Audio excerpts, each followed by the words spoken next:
everyone and welcome to Pit and Vinnie Play. This is Q&A number 3. That's right, guys. So this video series where we take your questions, comments from YouTube and questions from Instagram and we answer them for you right here. That's right, let's do it.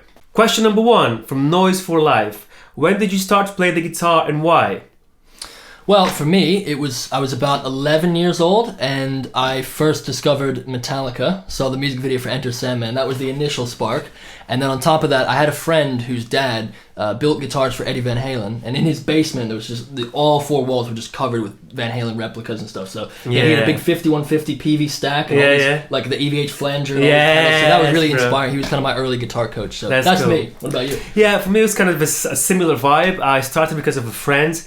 I was really young, I was about 13 or 12 maybe, and I went to a birthday party and there was this guy called Leo that basically, he was just playing the guitar, like the acoustic, you know, and like it was just beautiful, like everyone was around him, you know, and people were singing songs and it was just like a really nice moment. So as soon as I saw that, I felt like having that as well, like being able to do that, you know. So I picked up the acoustic first actually, I didn't start on the electric, I started on the acoustic.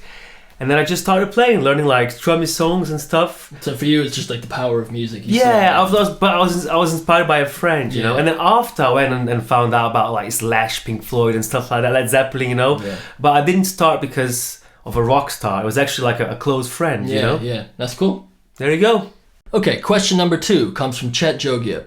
When building speed with a metronome, when is the right time to nudge the BPM higher? Thanks for your question, Chet. That's a really good question. So I have a little rule, which I think most of us should have, you know, which is basically at the point that you can play something with like absolutely no mistakes, you know, and you can really see what you're doing and it's clean, you know, that's when you normally feel like, okay, you can up the BPM now, you know. I think like, I know from Pete as well, we like to basically even stay a bit longer once it's clean, just so you can really get it like proper muscle into your muscle memory, you know, and stay a few days on the same BPM, even though it becomes easy, you know. So eventually it will get to a point in which it's like it's almost boring to play, and that's when you need like the next challenge, the next speed, you know. 100%. Yeah. One thing I would add to that as well is with the if you're playing something and you're still making mistakes or you're not at that speed, you're not putting it into your muscle memory, you're still learning it. Exactly. You know? And then like you said, once you get to that speed and then you can play it almost without looking, that's when you're programming your muscles. Exactly. Yeah. And by the way, it's very important as well, like if you can't play something slow, you cannot play it fast. Yeah. So if you up the BPM before you're clean, you're just like shooting yourself in the foot. You're wasting time overall. Yeah, exactly. Because it's not gonna. You can't get around there. You need to be able to play something and see what you're doing really slowly before you can shred on it. So there you go. What American cities would you like to perform in? Well, as some of you may know, I'm from Philadelphia, so I've played in Philly before, but I have to say for me, the number 1 would be LA. Bit cliche maybe, but think about it, I'd love to be on the Sunset Strip and play like the Whiskey A Go-Go, the Troubadour, all those venues where the rock band started out. From the 80s, and Chicago would be cool as well, but yeah, I think LA would be my number 1. Chicago's definitely a cool one. I'd love to play in New York, you know, maybe some like smaller type venue eventually, you know, like proper underground vibes, you know, or the big ones, you know, so we wouldn't mind. But I think Nashville is really special as well, because like I've been there once and it was just basically, the city is so musical, like everyone's a musician, you know, from the Uber driver, everyone has a guitar at their back, you know, everyone can like play amazingly. So I think it'd be very intimidating to play Nashville, but I think it'd be like a special moment, you know. So yeah, that's it. Thank you for your question. Question number 4 comes from Nick Contis. He says, who is your favorite teacher from ICMP?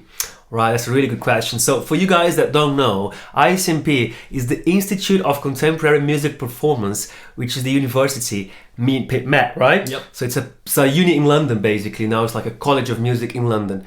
And I have to say, like, you know, before ICMP was like called ICMP, it was called the Guitar Institute. And it's always been really well regarded and well known for the amazing guitar teachers that they had, you know. And obviously after it became ICMP, they still kept a lot of the teachers. So I think 4 teachers come to mind, and we might as well just give them a shout out. They are Gianluca Corona, Tolis Lavaris, Chris Newland, and especially Martin Golding. Yeah, those were our 4 main ones, especially in our first year there. And they were all from very different schools of playing. They made such an impact on us, you know. So the reason why we say Martin especially is because Martin was like kind of the main metal guy at uni. Yep. So we clicked with him straight away. He's a massive Paul Gilbert, like Greg Howell, Richie Kotzen fan. And he did one thing that was very special for us. Basically, it changed the way we approach practice to this day. So he taught us how to approach a guitar in a very, you know, kind of high performance type way. So it taught us how to practice, you know. So how do you approach? So if you need to like learn a super hard piece of music, how do you approach that? Almost like playing sports, you know, like you practice, like a regimented practice. And I think it's safe to say that it was because of him in that sense, that these days we are confident to kind of try to learn and play whatever we want, really, you know. Yeah. It doesn't matter how hard a bit of music looks. We kind of know that by following Martin's way of practicing, that's exactly we'll get what I was going to say. Yeah, it's like, it doesn't matter how hard something is, you can get there. Yeah, you know, if you have the right practice tools in place. Exactly. So those guys and Martin, best teachers in ICMP. Question number 5 from Mengas86. Do you guys have some kind of daily gym routine for practicing guitar? Thanks in advance. Well, basically, to answer that, going off the back of the last question that we just answered, that kind of practice routine, we call it the 5-minute routine. That's the approach that we got from Martin. Exactly. And basically all that is no matter, whenever we're learning anything, we put it on the 5-minute routine, meaning if we have a solo with 6 different difficult licks in it, then we put each of those as an individual 5-minute exercise. So you'd have a 30-minute routine. And again, you just find your bass speed, the speed you can comfortably play something, keep on it for a little while, and then crank it up gradually until you get to where you need to be. And you do that every day. Yeah, exactly. You try not to skip a day. So that works as well for if we're learning, trying to develop a technique. So for example, if we are working on alternate picking, then we'll have like a 10 exercise routine. So that would become a 50-minute routine because it's 5 minutes per exercise, and we just play that, 5 minutes per section every day. And then eventually you get to your results, So normally we have a target BPM as well. Yeah. So we say like we want to be able to. So for example, if we're learning a song and the song is played at 150 BPM, and there's a solo, we need to learn that. We need to be able to play that solo at 150. Yeah. So the target is 150. We do it every day up to the point in which we can actually execute it clean, nice. See what you're doing, properly. Like you have to be able to see exactly every note. If you can't see what you're doing, it's because you're not there yet. You're not there yet. Yeah, exactly. So there you go. So question number 6 comes from PBG. What is the best height for playing power chords without hurting your left wrist? Mostly a metal player. That's a really good question. I've been there You can relate to that one. I can, man. Like basically, guys, I used to be able to wear my guitar like as low as possible.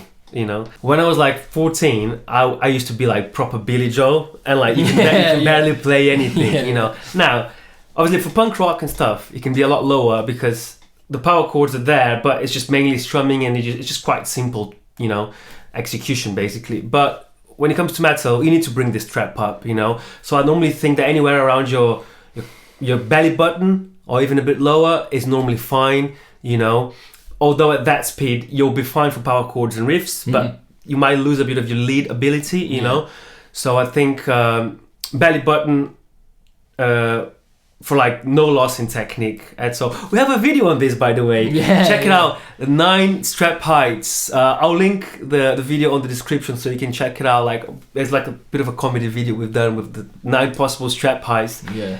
But basically I think, around here, belly button a bit lower so it still looks cool and your wrist is not all like twisted, And there really is a point, there's a threshold as well. If you start super high, obviously you can play anything, and then as you go down, your wrist starts to bend like that. And then it gets to a point where you can feel it. If you're playing like a run, for example, if you feel it here, that's not good. Exactly. And we all know, like, we have to say, it's the elephants in the room, It doesn't look as good. But there's nothing you can do, You have to compromise a little bit. As a rock metal player, we want to wear them as low as we can. But you have to find that balance. Wear it as low as you can without compromising your technique. Exactly. That's where you got to wear it. Yeah. Although the lower it is, the sexiest you look. So there you go, guys. Thank you for watching this episode of Pete and Vinnie Q&A number 3. So as you know, we love interacting with you guys and answering your questions. So thank you very much for every single one of you who sent a question. And if you liked the video, please give it a thumbs up. Leave us a question in the comments section for the next video. And if you did enjoy it, as usual, please consider subscribing to our channel for more videos just like this one. So until next time, see ya!